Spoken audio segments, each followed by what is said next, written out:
All righty. Well, good afternoon or good morning or wherever you are. Good evening and welcome. This is Joe Ray. And today I'm going to do one of my first or second interviews. And today we've got, we'll go by Sean Slauson, or are we going Frankie Slauson, or where are we going here? You can call me whatever you want. Just don't Tell you call me late whatever. for dinner, I guess. Just go. Yes, I sir. don't All right. We'll know. start with Sean Slauson from Renegade Radio. All right. And I welcome you, Sean, to well, this show is technically, I call it Tales from the Couch. Uh, Even though today I'm actually interviewing you from the kitchen table, so so it's all good. Seems like you're interviewing me for a green with the green screen though. So I Right. don't even know where you're at. You could be in Yeah, Jamaica that's for all I true. know. Yeah. Well, on the teacher's salary, I do what I can. So. Oh, that's all right. That's okay. I put a background up to represent the show for those that can see the video version of Right. this. So yeah, that's cool though. That's cool. We can work with that. Okay. Sounds good. All right. So yeah, just I guess let's get right into it. So Sure. what is Renegade Radio? Tell the people who have never heard of it. What is Renegade Radio? Well, for those that have never heard of it, at least my version, which I call Frankie Slosson's Renegade Radio, I changed the title only because, since there's a lot of different versions of Renegade Radio, which could be a podcast, it could be a radio station, it could be all types of things. There are a lot of them out there, which I did not realize after when I made the name here about a year and a half ago. But my version is more like podcast form. It's like a 2 to 2.5 hour show, sometimes added with a pre-show as well. We have a crew of panelists that have been all part of the entertainment world in one way or another. They all kind of come from all over, so it's not just Minnesota based. It's from all over. We got people from Ohio and Pennsylvania and Texas and freaking Las Vegas. Got Wolfman Jack's nephew from Las Vegas for crying out loud. The closest to Wolfman Jack I'd ever probably get. So, That's true. Yeah. so we do we talk about things. We talk about pop culture, and the biggest coup is that we get some really cool guests. I mean, really like people that maybe were famous at one time or currently are doing stuff. Like we've had people from satellite radio on. We've had people from that are musicians from California that are either independent or people that have done stuff that people don't know about. Sometimes it's the unsung heroes of the entertainment world that people have forgotten about or have no idea exists at one time or whatever. So it's been a cool ride so far, and we're going to be starting season 4 of the show starting next Monday, January 6th at 6 o'clock p.m. or 5:30 p.m. my time, which is Minnesota time, so Central time, via Facebook. So yeah, it's very exciting. Awesome. So how did let's ask this: how did you get how did Renegade Radio get started? Like, what got you rolling into this? Well, it goes back to when I kind of started my idea of trying college, and before podcasts were even a thing, before people even knew what that word was. I went to school for radio, and this is back in 2002. I graduated in 2002.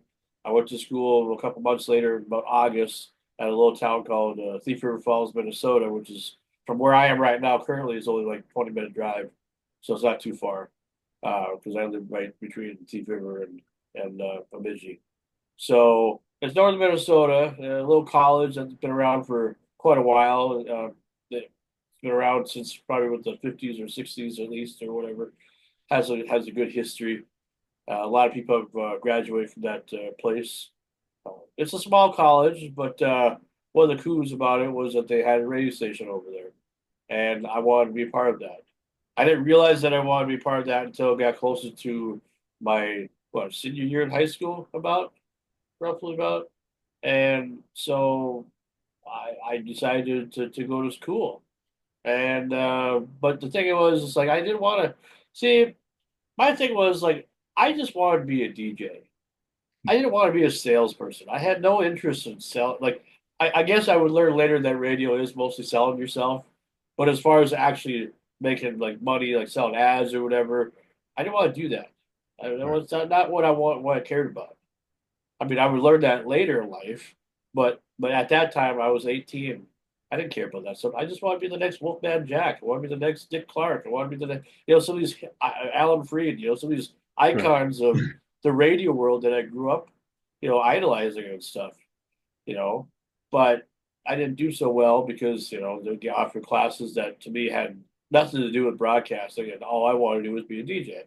So I didn't do so well. So eventually I would come back later and volunteer. And that's when I got to learn everything about a year and a half later, about February 2005.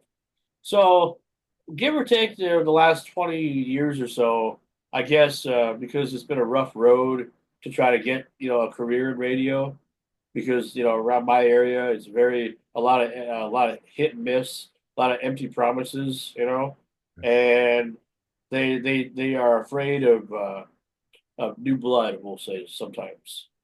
Even though I could make probably make them some money and make them a very successful station, regardless of which station I'd be a part of, Right. but nobody wanted to hire me.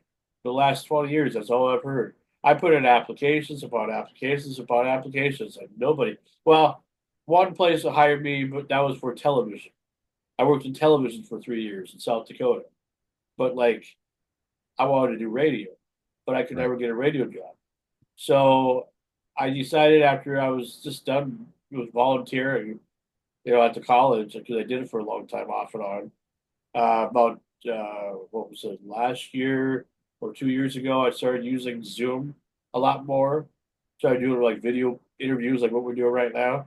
Right. And it kind of occurred to me that maybe this could be the thing that I do, rather than, because it seems like a lot of people know the secret of how to become a broadcaster and do it from their home rather than have to actually do it in the studio. It pains me and it sickens me to know that there are way more successful people than I am that have made hundreds upon thousands upon millions probably of dollars and got so famous and so full of popularity because they just did it from their house. And I don't know how they got the money or how they got the views or what they did, but it's like, well, I could do that. I Right. mean, I could, and all I need is a little time and the right equipment, and probably invest a little money into it, whatever, and see what happens. Well, as we speak right now, we're still doing this for free, but the love of what I've been doing since I started of doing a podcast, it's always been there. So I guess you could say that in 2023, when I was unemployed for a little bit for my previous job at Walmart, I decided that, I'm sick and tired of just not doing anything on the internet. I used to do vlogs all the time. I used to do this. I used to do that. When I did shows for the college, it was always exciting, until it wasn't, you know. And so I needed some time away. But then when I started doing the Zoom stuff, I decided that, I want to do a podcast, but I don't want to do it by myself. I could do it by myself. I have done it by myself before, but I don't want to do it by myself anymore. I have people that I know in the business, that aren't in my area, but that, if they see this, maybe who knows, maybe we can do something. Maybe it'd be fun to, even have them on my show again.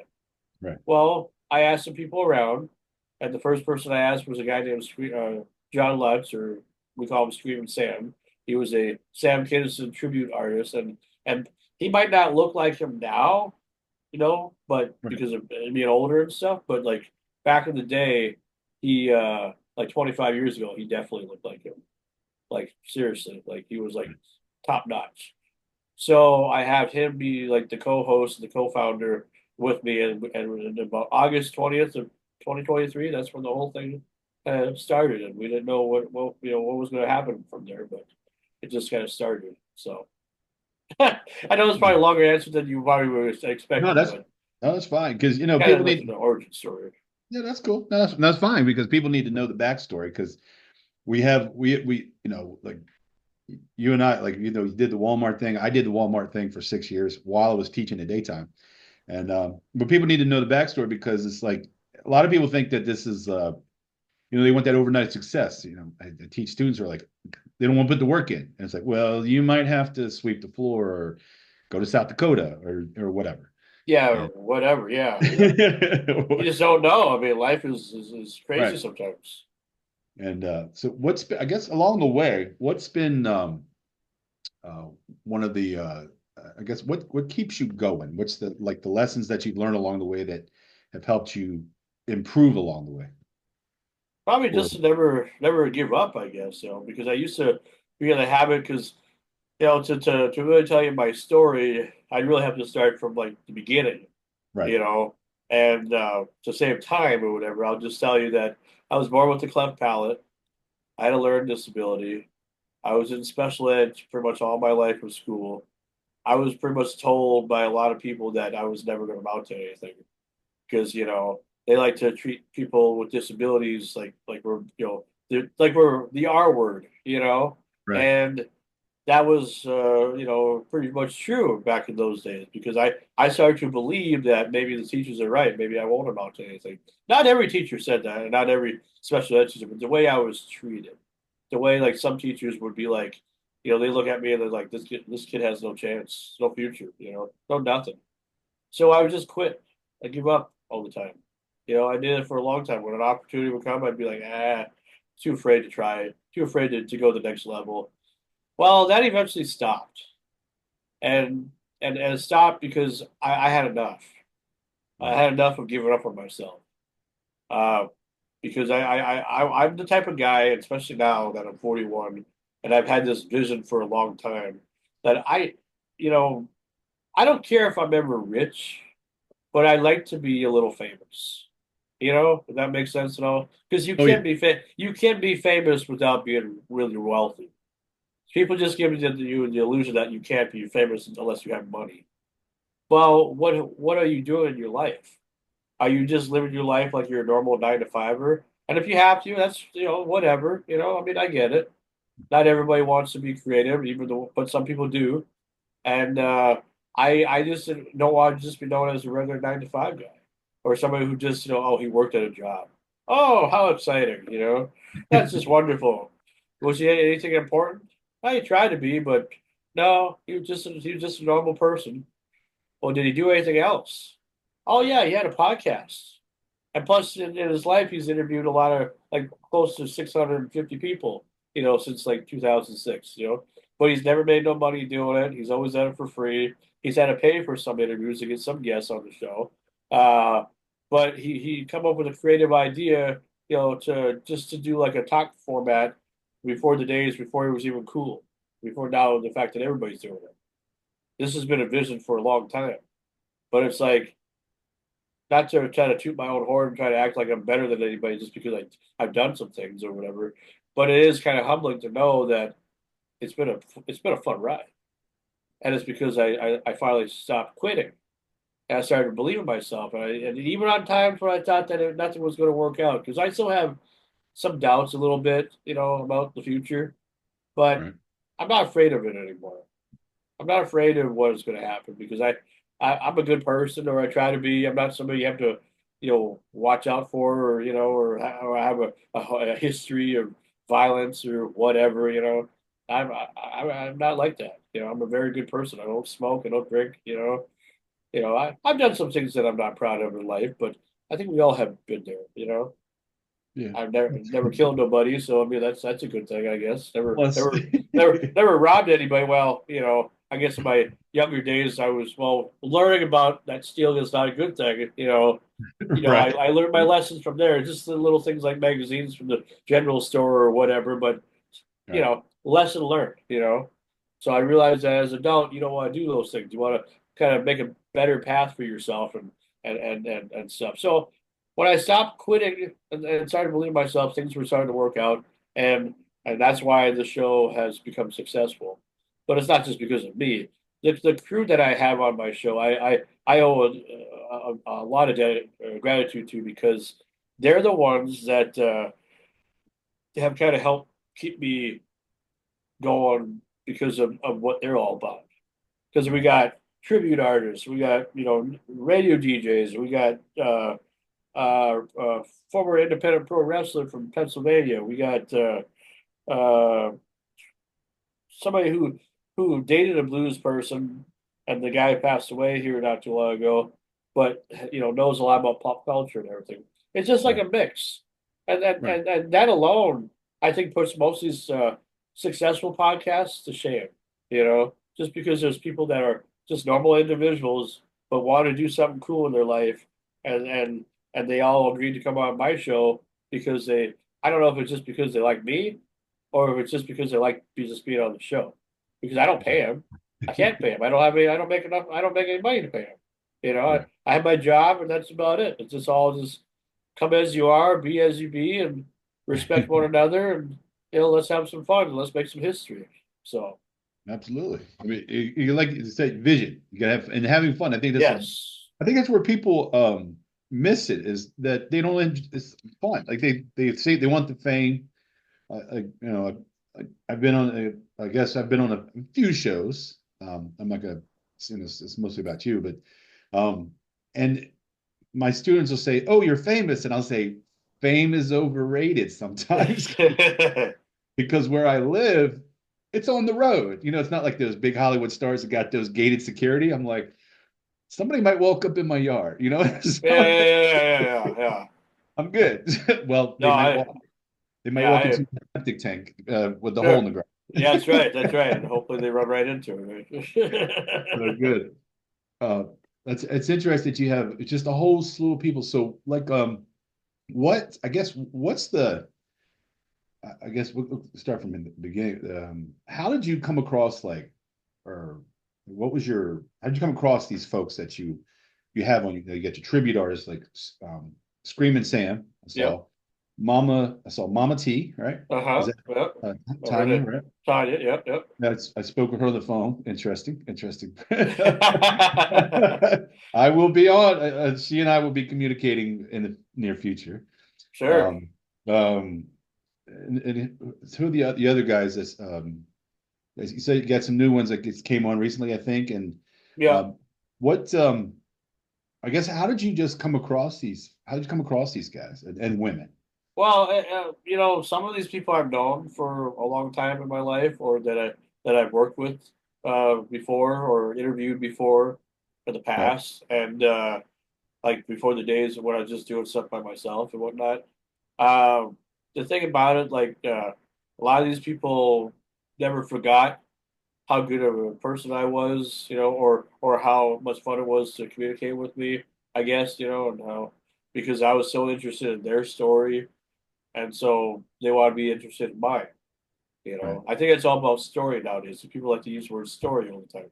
Yeah, Everybody has a story, so it's like that's part of the whole train of life, I guess. To live your story, live your life. But because doing these interviews, I've learned so much about people. Uh, when I asked, because there's good and bad to it, but it's like I wanted to have enough people on the show because in case if somebody can't make it, so right. that at least we know that somebody will make it. Uh, I know I've been told, maybe I got too many people, you know, but I feel like you can never have too many people No, because all these guys and gals could have said no, could have told me to, no, we're not interested. But they knew that with me, if they trust me a little bit, that we could do something. I don't, I and I didn't know what it was going to become. I right. was scared too, I was nervous a little bit, but I didn't really know. Sorry about that phone call there. Yeah, Uh, I just I was so happy to expand the show and just to see what it would be like to get more people on. And these people a lot of them I've known for a long time. I've interviewed some. There's a few that I met over time. Uh, One of the cool things about this is like I've become friends with a lot of these people. So like the John Roberts, the DJ from East Grand Forks, he owns a video podcasting company called Grand Forks Best Sorts, and it's the only really podcast company in Grand Forks, and it allows people like myself and everybody else that wants to do a show, and there's a lot of them out that come down there that pay for studio time and do their shows from their studio because they don't want to build a studio or do anything to do it from their own places. Most of the time, I do my show from my most of it is here at my house, but we Right. remotely do whatever, like through Zoom. And now we're gonna try StreamYard here with the new season, but Okay. I don't know. I guess it's just they all wanted to be a part of it, and there was other people I asked too, and some of the people that you see sometimes we get somebody and then they're not there the next week, uh, but then they come back later. Right. I do a thing, especially if it's somebody I've known for a long time that just wants to come by in passing. I make them an honorary crew member, Okay. so that gives them the title where it's like so they're not like a permanent crew member, but it's like if they want to come on, whatever. Because like I said, I have no payroll or nothing, so nobody's contracted. This ain't like big, big corporate stuff or whatever. This is just as independent can get when it Yeah. comes to this. But yeah, they all liked it, you know, and here we are. How long will they stay with me? I have no idea. That's the biggest mystery every week, but I think we got them for a while. So kind of like and you sort of I guess along the way, you sort of have I mean, you got your stable ones who are there, I guess, most of the time, Yep. and sort of have like a revolving, hey, it's like a guest, a party guest just showed up. Hey, come on in, and all right, glad you're here, and all right, we'll see you next time, whenever that is. Yeah.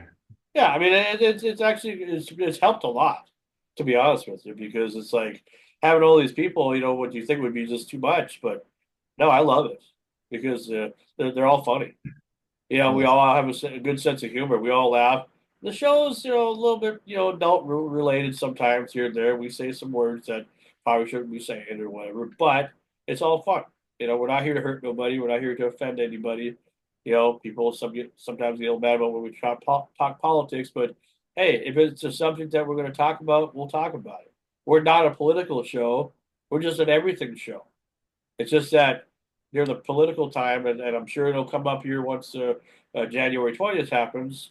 That because that'll be one of our broadcast days, and so yeah, I'm sure we'll be talking about it again. You know, I'm so sure.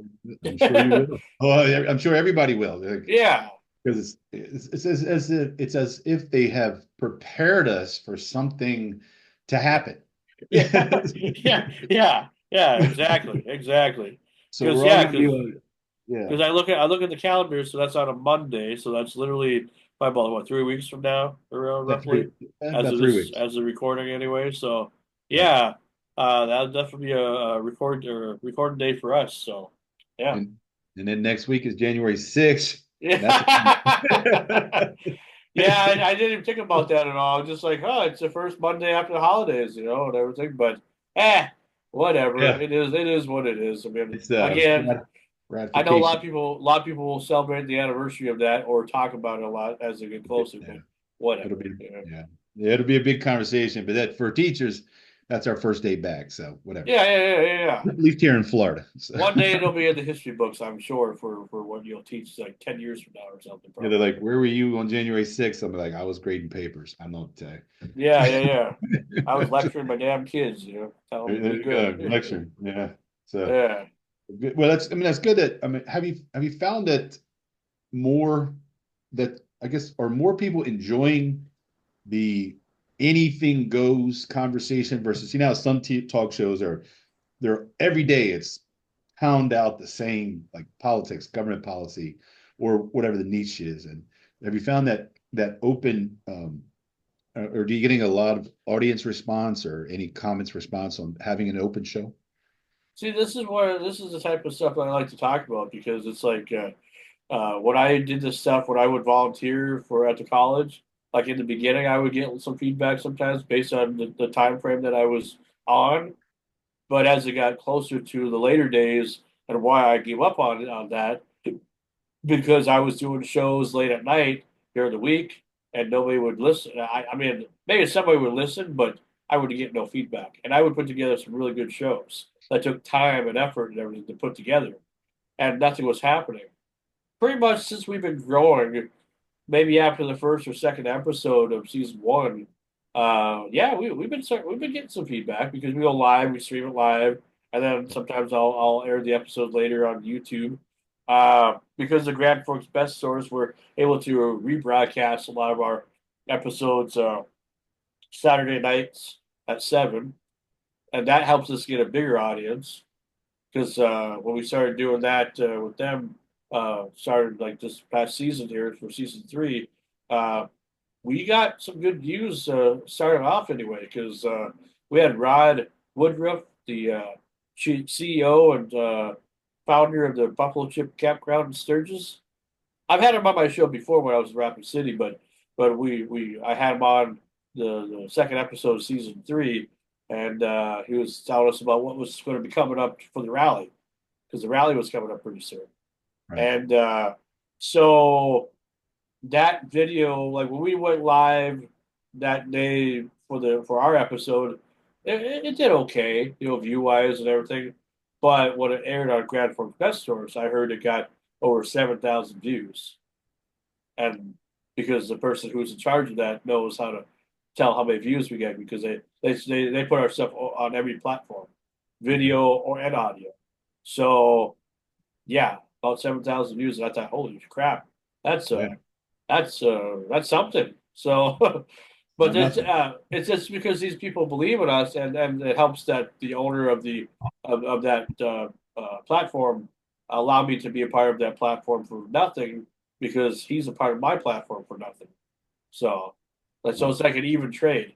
So John Roberts, the radio guy, one of the radio guys from Grand Forks, he's on my crew, and uh he owns that. So he lets me be a part of it as a way of saying thank you for, let me be a part of your show. So yeah. Other than that, if I was just a regular person, I would probably have to pay for studio time. And I Right. don't know how much that costs or whatever for that, but never really asked at all. It varies. I can tell you that it varies by market and radio station, et cetera, whatever their costs are. I know they've Um, had some shows over there that do really well, like because I've been there for quite a while since like the beginning, and right. they've only been there for like 5 years. So yeah, but it helps. It definitely helps.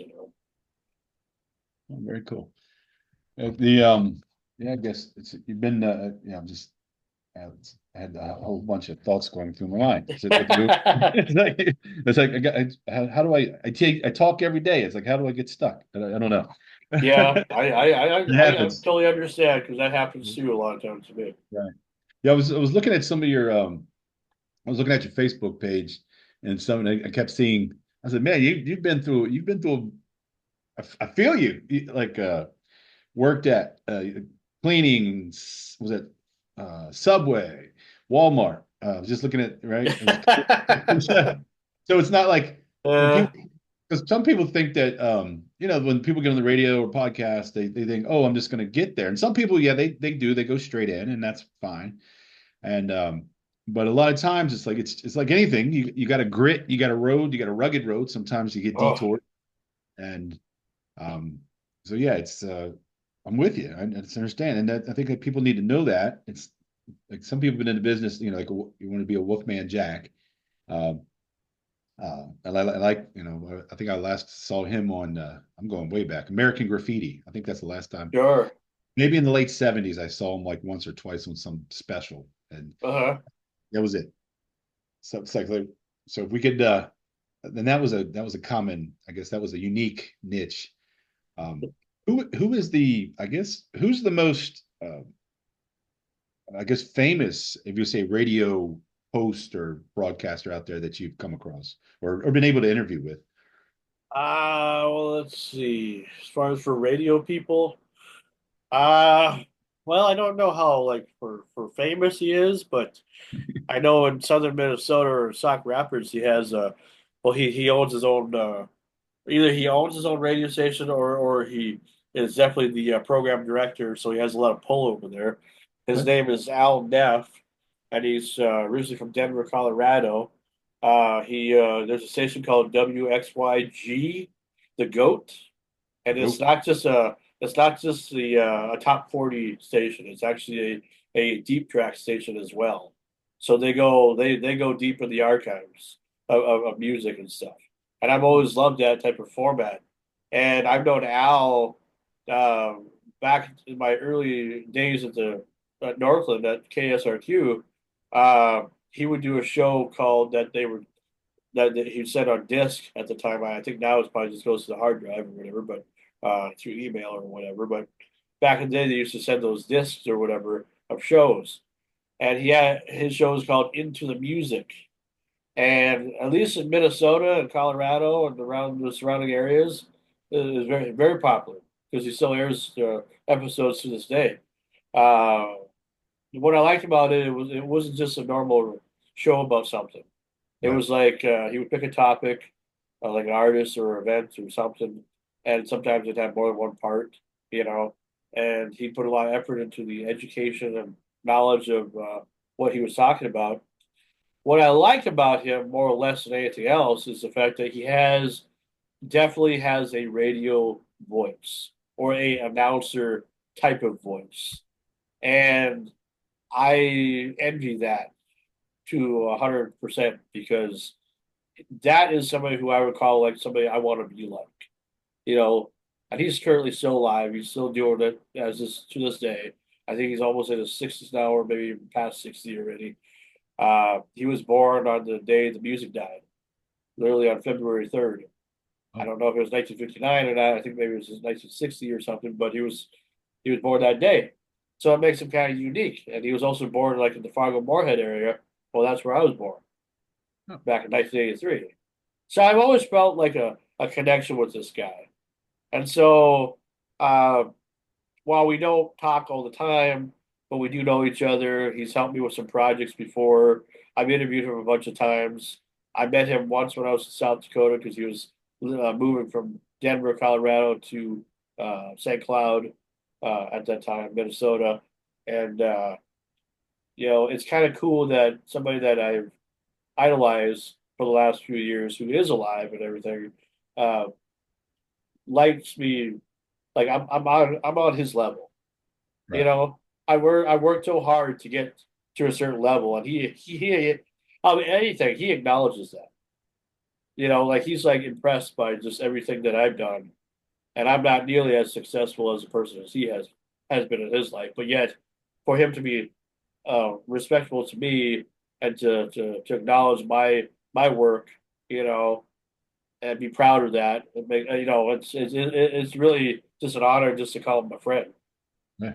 So he Quite. had me last year. He had me on his show, on Yeah. his like we did like a Saturday afternoon show, and where we are talking about some of our favorite songs and whatever.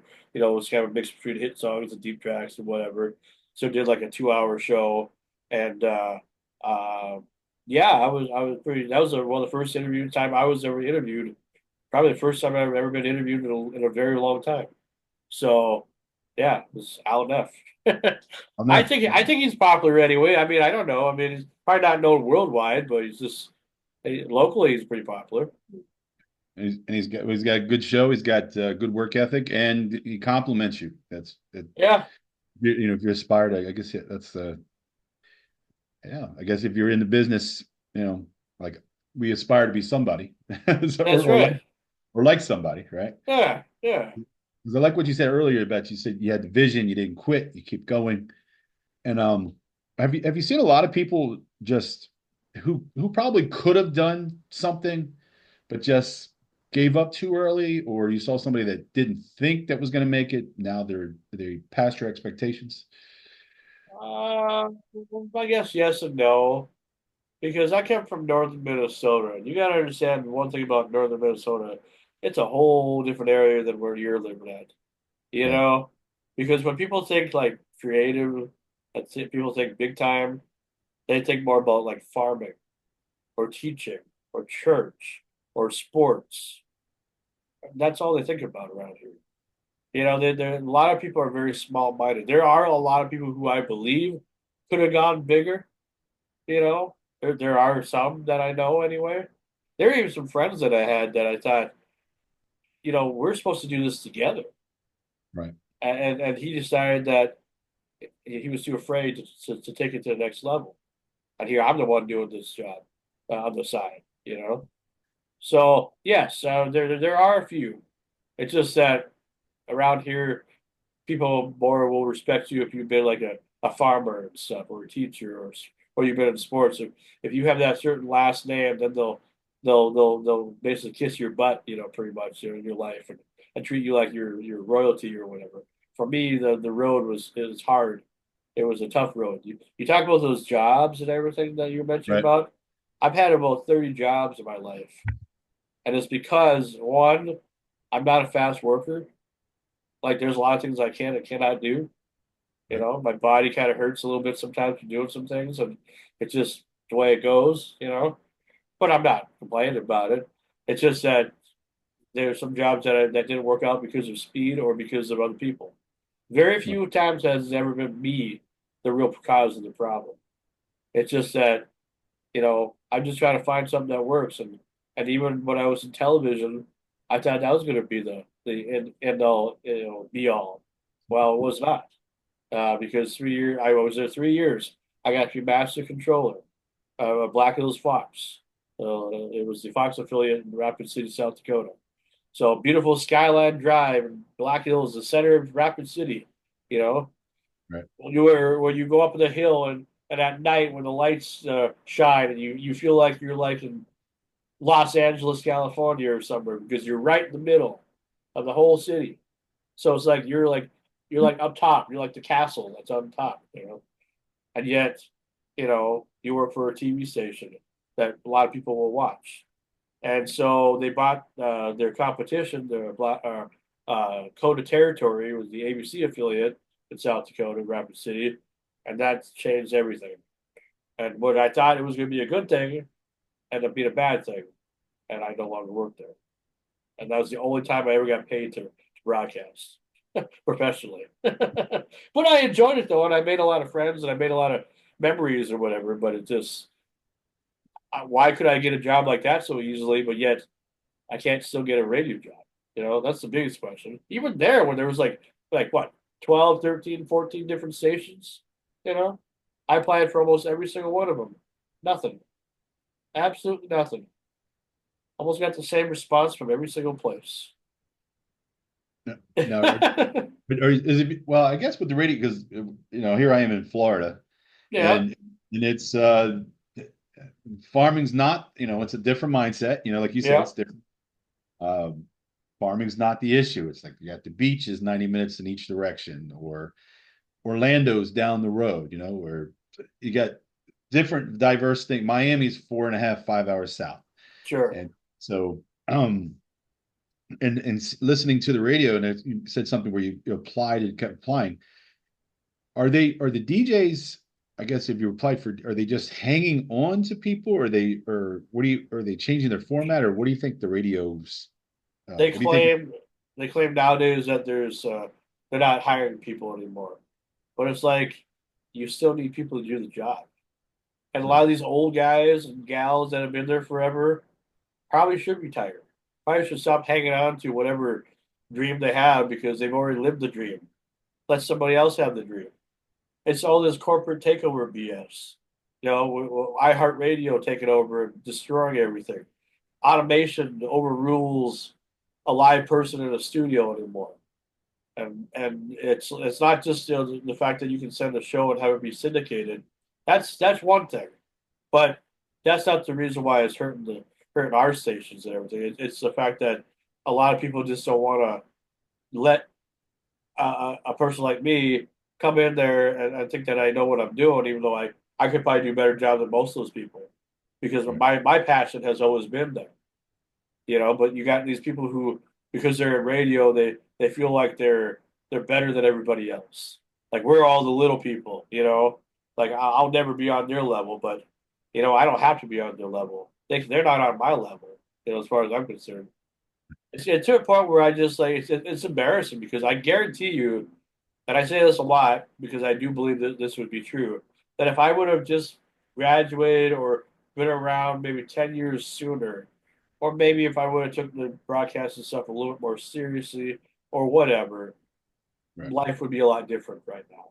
I guarantee I would be right now working full time somewhere, whether it be a radio station, TV station, hosting something, whatever. because I have more passion for this now than I did 20 years ago, Right. because I've learned a lot from having all those jobs and everything and meeting all these types of people and trying to sell myself as much as I can to everybody, to get them to watch whatever I was doing, or to listen to whatever I was doing.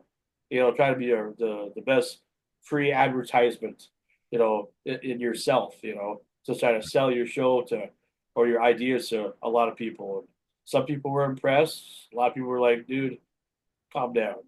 But it's like I love it. Right. But yeah, it's just hard. It makes me hard to love it when I get turned down by even a local station that's only like 10 minutes away from here. Tell me that, oh, we appreciate your resume, and it looks like you definitely are more than qualified, but we can't hire you right now. We're sorry. What, Like, what's more than that always annoys me. What's more than qualified? I Are don't you know. qualified or are you not? It's like more than qualified. Like this, like they're telling you this job's beneath you, and that's why we're not hiring you. We're going to make that decision for you. I Yeah. always That just annoys me every time I hear that. Well, like for me, it's like I've been told I'm a little too much Hollywood, like too much big time. When they see Okay. my show, even the podcast, like Right. it's too much for like people to like radio people or people that are in the business to watch, because especially around here, more or less. Anywhere Right. else, I'm like treated like a legend, almost, like, because people like what I do and they compliment it, whatever, you know. But around here, it's like people just laugh, and they're just like, he's just making a fool of himself. He thinks he's the next Wolfman Jack, but he'll never be Wolfman Jack. And it's like, well, of course I'll never be Wolfman Jack, but maybe I'll bring my own version of that. I can bring a version of that, can't I? Yeah. And I'm not trying to be just like that. I have my own brand. I have my own way of doing things and everything. But, maybe that's a compliment saying, telling me that I'm too much Hollywood, because that's what we need, I feel. I don't care about farming. I don't care about stocks and bonds and bankings and church. I like, okay, religion, whatever, here or there, whatever. But school stuff, sports and all that stuff. I mean, I don't consider myself a small town person. Even though I am local, but I consider myself on a different level, where it's not trying to have a big head or be on an ego trip, because I'm the most humblingest person you'll ever meet. I'm so grateful and honored to be able to do the things that I'm able to do. But it's just that I've kind of started to acknowledge the fact that maybe this is the way life was supposed to be for me. Maybe, you know. And I think since I've started to acknowledge that, I started to acknowledge it last year after the podcast, like, or before we did the podcast, Right. because I got to thinking, it's like, I'm almost 40. What have I done in my life? That's going to impress somebody. You know. And then I think about it, it's like, I've done a lot of cool things. But is it bragging if you talk about your success to people that aren't as successful? I think if anything, it's more or less, some people want to hear that as motivation to get them motivated to try to do something. I Right. don't constantly talk about myself in front of people, but if they ask, I'm going to say something, you know? So, but other than that, because I live by myself, I'm by myself all the time. I don't have a wife or kids or anything.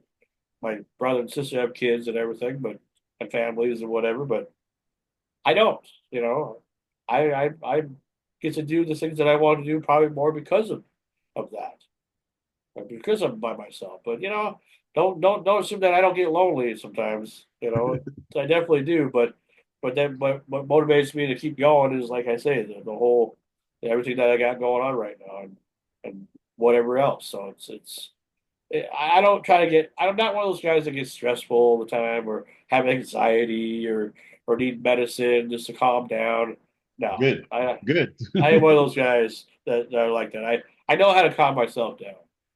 Maybe I do get a little stressful sometimes, but not as much as somebody who has like ADHD or anything like that, or whatever, who can't control it, who needs that medication to calm down. I don't need that. I know how to self control myself. You Good. know, I'm living a more peaceful life than people give me credit for. Because I don't smoke, I don't drink. I mean, I'll have a pop on occasion here and there. I like a little Mountain Dew, a Yeah. little Pepsi, a little Coke, whatever, Right. But I'm just me. But I'm just trying to live as interesting as a life as I can because, you only have one life to live and try to make it the best that you can, right? Is that the whole point of living? Yeah, yeah. Make the most of every opportunity. And as Absolutely. right. And you're self advocating because I mean, who's going to promote you? I mean, you ever had to do that a lot yourself. No, yeah. And but yeah, and I think I like what you said that because I'm in the education world, I see this constantly that you calm yourself, that you take care of yourself. You don't have all these stressors upon, you make sure everything's kind of even keeled. And I'm seeing, I see a lot of that, even the adults. I'm like, because do you see a lot of that in the radio, like in the radio business where people are like frantic, or are they basically even? Or what do you see? Around here, it's like everybody's trying to outdo everybody. You Right, know, like everybody's worried about their reputation. I'm not worried about mine. right, I know where I've been. I know what I've done. It's like I don't have to really impress anybody or worry about that. I've never done anything anymore. If it was over today, everything was done, and I just decided I didn't want to do it no more, I don't think I'd have too many regrets because I've just been happy that I came up with an idea that worked, and not just the podcast itself, but just everything. For the very first interview I did was Greg the Hammer Valentine in July of 2006 in his hotel room. I was nervous as hell, but it was fun to do it. And yeah, it was one of the reasons why I like wrestling and everything because I feel like wrestlers have the best stories. Well, so do musicians and movie stars and all that stuff too. But wrestling right, was where it got started for me, and I look back on that and I think about now and all those years and all the people that I've had a chance to interview and talk to and befriend and everything, and it's really made an interesting life, that's for sure. But it's I made a lot of memories, and I'm still making memories, and it's just I ain't done by a long shot. I'm not, not saying today's the day that it's over. No, we're we're we're not done at all. But I feel like I got a lot more to offer and stuff, and this might just be something I'll do that till I can't do it no more. right, There is no off time. There is no there's breaks and stuff, but there is no I make the rules as I go along. yeah. I'll keep going as long as I want to keep going. But when I'm ready to be done, I'll know. But I'm not done. I got a lot to offer. Well, So good. yeah. Yeah, I think a lot of people miss that they like. I'm glad to hear you say that you have a lot to offer because a lot of people don't think they have anything to offer. And Well, I'm I've like, thought that before. Oh yeah, don't get me wrong. I mean, it's not like I never thought I never had, even with doing these things or whatever, because I have never made money and doing it. I have had to rely on normal jobs and stuff. Yeah, I right, mean, there was times, and then even right currently, even now, like where it's like, I work at a casino. That's my job. That's all I do. I'm a security guard, full time, but I'm a security guard. I shouldn't be. I should be doing this right. for a living. Why can't I be the next Logan Paul or whatever? I can make a drink, I guess, if you need to, or an energy drink or whatever. I don't know. Call it the Still, Renegade drink. I don't know. Jeez. still got time. Still got time. Oh, absolutely. Like you I said, know you're not what. you're not you're not finished by a long shot. Yeah, Yeah, the because it's just like I think that people think that like you said they just don't think they have a lot to offer or and I've like you I've been there like it's that thought of what are people gonna who wants to listen to me and yeah, and but I like what you said that you said it was time to you just got tired like look there's a time for a change and I yeah, think it's like that common saying that I guess people change when they get uncomfortable they're just tired of where they are it's time to roll. Um, who was your? I guess you said it's over the wrestling. Who was your favorite, or who's the wrestler that's impressed you the most, or someone you enjoy interviewing or talking to?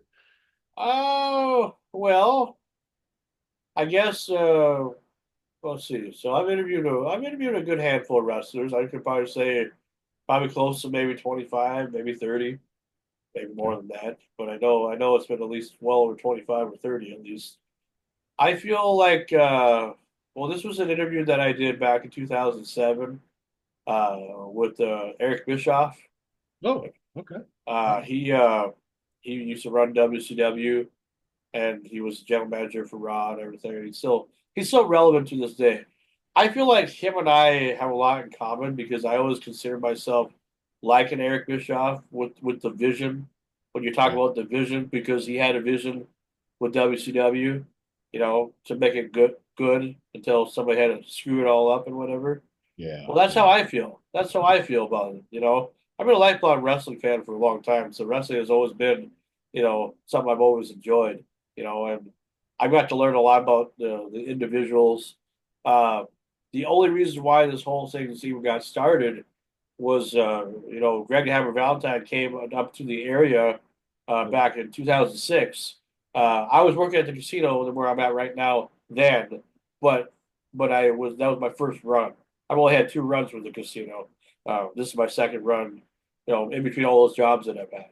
Okay.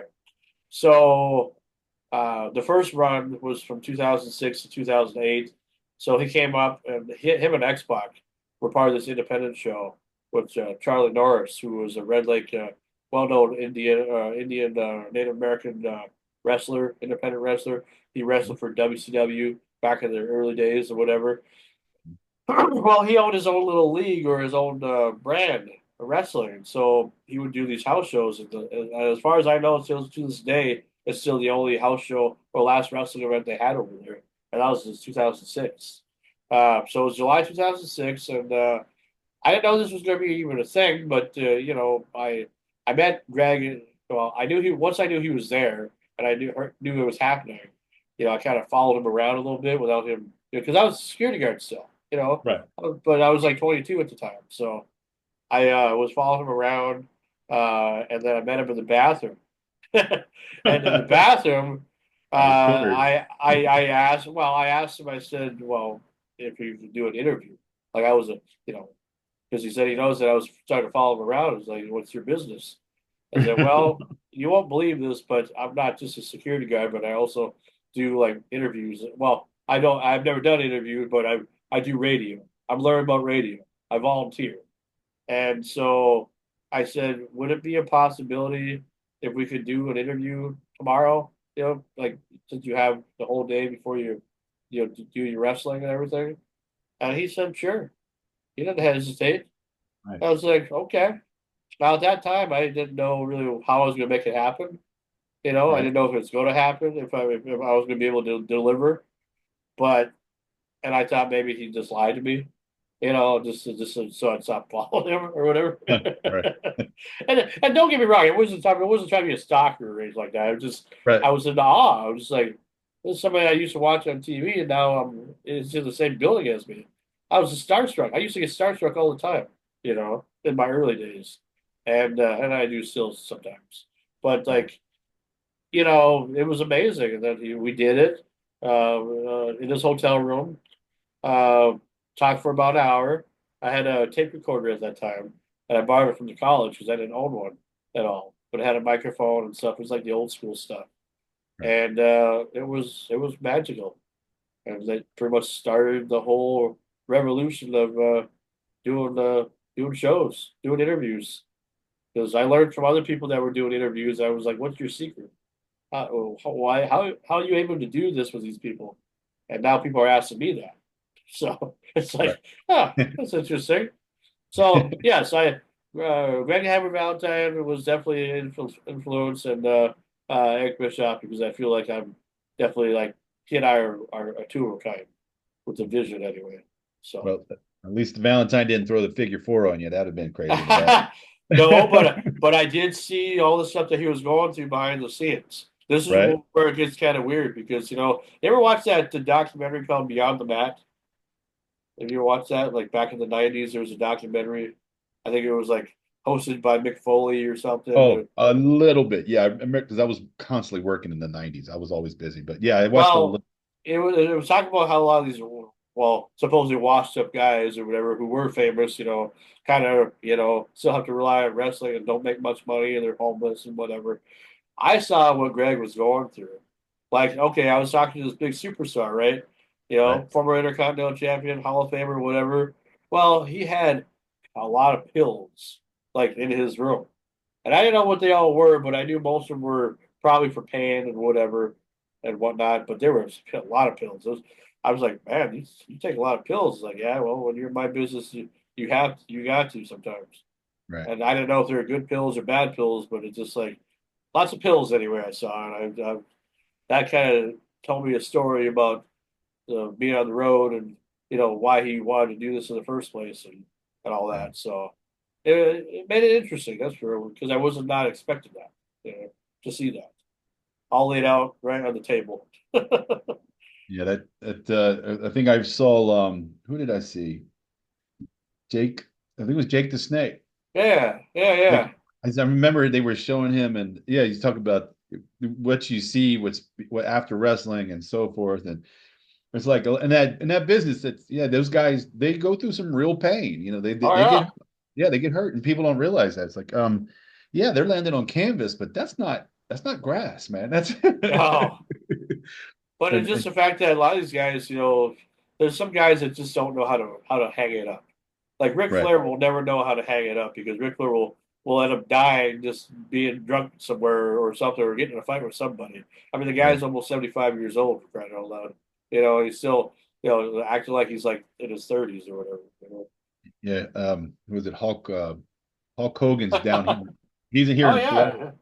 yeah, And yeah. actually, him and Jimmy Hart, I think they're connected in some way on a karaoke Monday night, some kind of something or other. I haven't been yet, but my friends Uh-huh. who do it are like, one of my friends, he dresses up like the Ultimate Warrior and he won karaoke that way because it was WWF wrestling fan night or something. So he Yeah.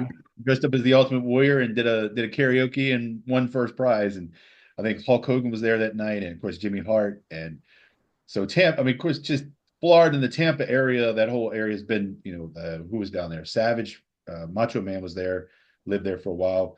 Um, uh, Well, then they have the Performance Center down there too in Orlando, I believe yeah, still. yeah, they Yeah, got for the WWE anyway. Yeah, they got the school of wrestling down on the west coast of Florida in Tampa Yeah, area. So they've got yeah. all kinds of fun stuff I've that never been down there. I would love to go to Florida sometime, but I've never been there. Well, I just heard about it and seen photos and video. it's a good time to come now because it's 68 degrees. I think in Orlando, I think maybe Orlando or whatever, they just had a AEW event here just the other night. World's End, I believe, was just over there. And there's a lot of local, yeah, there's a lot of local events that just uh I didn't even know about until a couple years Yeah, ago. yeah. So Oh, that's very good. interesting. That's interesting. So if you ever you get a chance, come on down and I guess in Minnesota, did you ever have you ever had a chance to talk to Jesse Ventura?